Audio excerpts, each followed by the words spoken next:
And the three factors, we're going to head on back. The three factors making the prices skyrocketing is zone restrictions. They're not building houses in the farm fields because they have a green zone in the farm fields where they only build a certain amount of houses each year in the farm fields. So because they build virtually no houses in the farm fields, and that's because they can't, they're not able to because of the zone restrictions, that makes the prices skyrocketing. And they obviously have zone restrictions in a lot of the other areas where they can't build skyscrapers. That makes the prices further skyrocket. So there's very little new construction overall.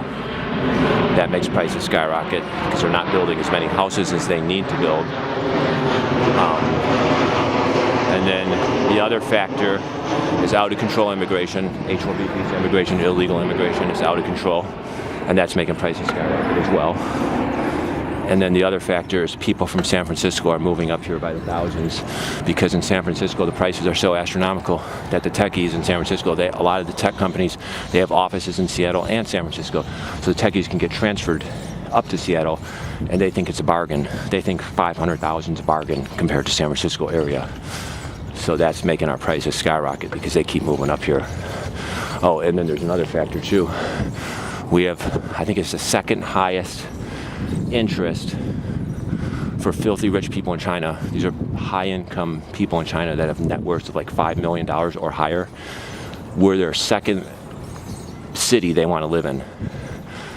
I think LA or San Francisco is number one, and then Seattle's number two. And then obviously Vancouver's one of them, Canada.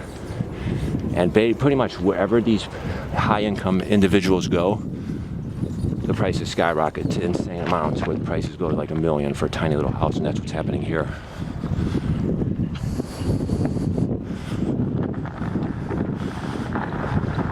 But you can see in the distance, it's pretty beautiful. You can see the water.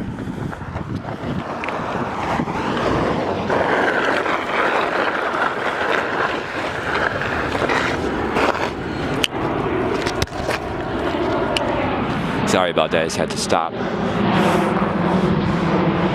So I just want to talk about those zone restrictions real quick, and then I'm going to turn the camera off. So, in the farm fields, I don't know exactly what it is. It's some sort of commission, it's some sort of planning commission in the Seattle area, where they basically allocate a certain amount of houses can be built in different communities. And a lot of these rural communities, just say 30 miles from Seattle, have a lot of farm fields. And they can't build houses in those farm fields because they only allow them to build a certain amount of houses. They say you can only grow at 2%, or you can only build, say, 100 houses over 20 years. So a lot of these farming communities have already built, like, just video camera. A lot of these farm fields, they basically can only build a few houses. They can't build like thousands of houses like they would in other cities, like say Utah, Chicago area.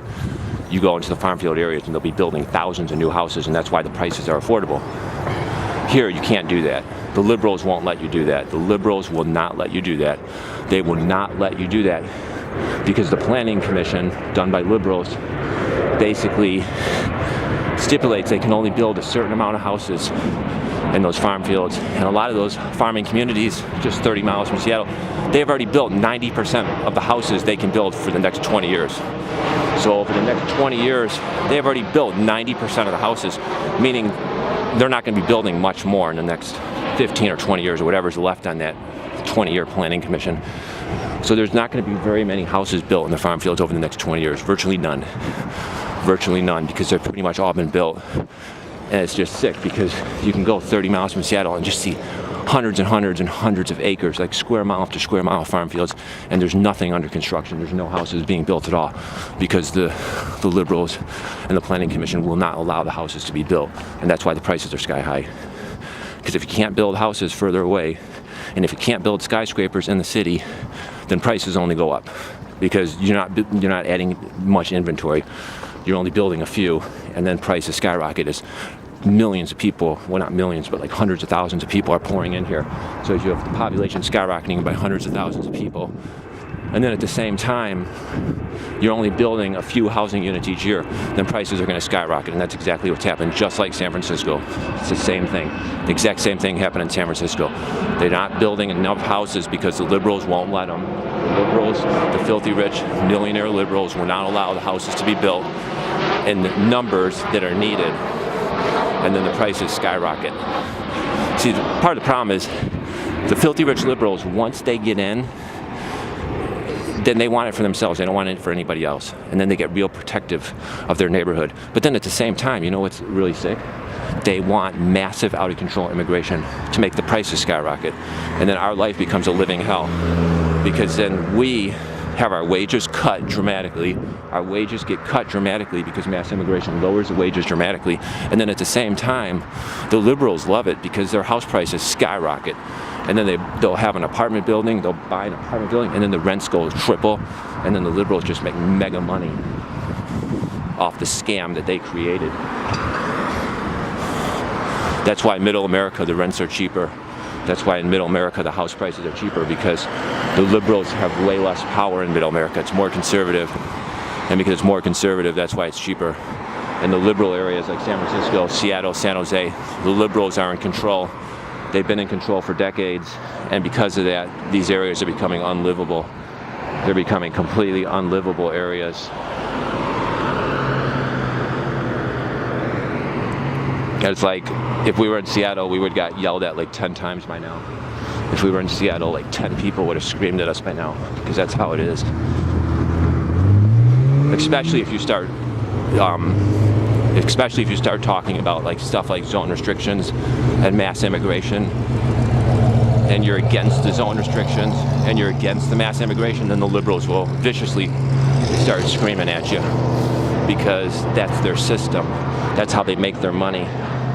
And then obviously it creates a lot of poverty. So then what the filthy, disgusting liberals do is then they come up with their filthy, disgusting solution of the micro studio apartment for the poor people, the 200 square foot North Korean prison cell apartment. I mean, these people are sickos. They are absolute sickos.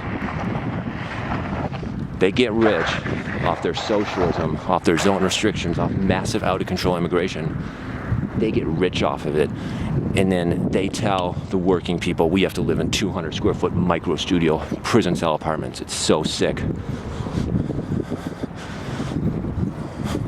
So I'm just going to keep the camera on until we get to the water, because the water is really pretty.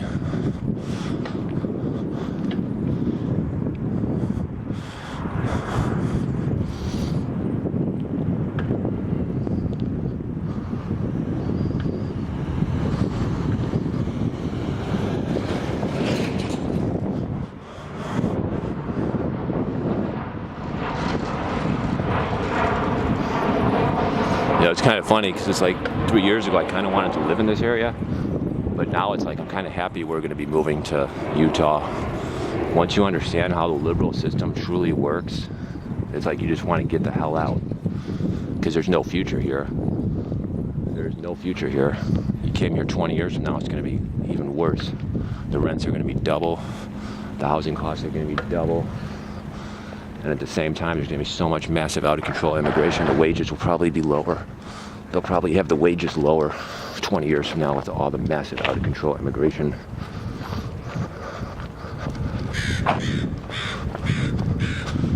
And again, when you look at the massive out-of-control immigration, it's mostly in the liberal areas like San Francisco, Seattle, LA. It's all the liberal areas where it's just completely out of control, because again, those are the areas where the wages should be higher, because the housing costs are astronomical, so the wages should be higher, but they're not higher. They're not higher because thousands and thousands and thousands and thousands of poor people from other countries move to those cities, and they keep the wages low. That's basically how it works. I mean, literally, it's like when I was in Alaska, the wages in Alaska are higher than they are in Seattle. And the wages in Alaska are probably comparable to like San Francisco. The wages in Alaska are higher than Los Angeles. And it's like, then you come to these liberal cities and the prices are triple what it is in Alaska. You know, the housing costs are like triple what it is in Alaska. And overall costs are actually higher here than Alaska. I mean, Alaska is actually overall slightly cheaper. Restaurant food slightly cheaper in Alaska than it is Seattle. Entertainment slightly cheaper in Alaska than it is Seattle area. What else? Definitely transportation costs are way cheaper in Alaska because the distances to get back and forth to work are fairly small, like 10 miles, 5 miles, 3 miles. Here the distances to get back and forth to work are usually huge, like 30, 40 miles, and then that makes the transportation cost astronomical. And then the housing costs here are triple what they are in Alaska.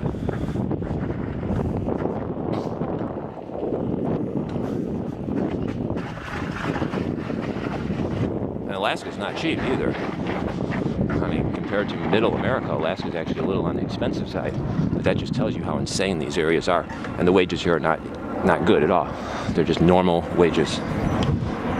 So you make normal wages and you pay triple high price just so you can live surrounded by a bunch of fucking liberals. Just so you can be surrounded by a bunch of arrogant, snobby-ass liberals that think they're gods. It's so sick. But as you can see, it's pretty beautiful. It's an absolutely beautiful day today. And we're going to end the vlog right here because this is a beautiful section.